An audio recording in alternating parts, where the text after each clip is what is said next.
Junagadh bogus મંડળી કેસમાં હાઈકોર્ટનો મોટો ચુકાદો। બોગસ મંડળીમાં સંચાલકો સામે ફરિયાદ દાખલ કરવાના આદેશ। ફરિયાદ નહીં નોંધાય તો થશે કન્ટેમ્પ્ટ।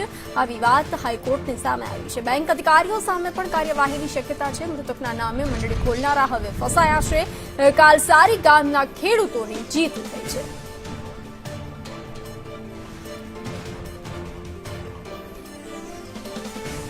તો જે રીતે આ પૂરી ઘટના સામે આવી છે બોગસ મંડળીને લઈ અને હાઈકોર્ટનો આ મોટો ચુકાદો સામે આવ્યો છે। જૂનાગઢ બોગસ મંડળી કેસમાં હાઈકોર્ટનો ચુકાદો, હાઈકોર્ટની ટકોર। બોગસ મંડળીના સંચાલકો સામે ફરિયાદ દાખલ કરવાના આદેશ હાઈકોર્ટે આપ્યા છે। ફરિયાદ નહીં નોંધાય તો કન્ટેમ્પ્ટ થશે। બેંક અધિકારીઓ સામે પણ કાર્યવાહીની શક્યતા છે। વધુ વિગતો સાથે સંવાદદાતા કેતન ઓઝા જોડાઈ ચૂક્યા છે। કેતન, હાઈકોર્ટનો આ મોટો ચુકાદો, શું વધુ વિગત?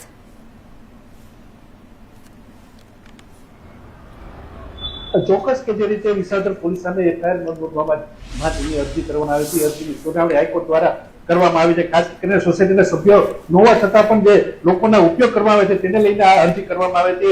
અરજદારના સભ્ય સભ્યની અરજી ન હોવા છતાં પણ ગંભીર નોંધ લેવામાં આવી છે। 2 જુલાઈ 2026ના રોજ આ અરજી છે તે પોલીસની સમક્ષ લેવામાં આવી હતી। પોલીસ અધિકારીઓ કોઈ પણ પગલા કામગીરી ન કરતા હાઈકોર્ટમાં જવાની ફરજ પડી હતી। આ જસ્ટિસ M.A. મંગળે પોલીસની નિષ્ક્રિયતાની ગંભીર નોંધ લઈને આ ચુકાદો આપ્યો છે અને દિવસ 8માં કાયદાની કાર્યવાહી કરવા મુજબ હાઈકોર્ટ દ્વારા જે આદેશ આપવામાં આવ્યો છે કે બોગસ મંડળીઓ છે તેને લઈને જે છે કાયદેસરની પોલીસ ફરિયાદ દાખલ કરવામાં આવી છે। જે સંચાલકો બોગસ મંડળીના છે તેની સામે કોઈ યોગ્ય કાર્યવાહી કરીને હાઈકોર્ટમાં રિપોર્ટ કરવા માટેની જે આદેશ આપવામાં આવ્યો છે। જી કેતન, જાણકારી સાથે જોડાવા બદલ આભાર।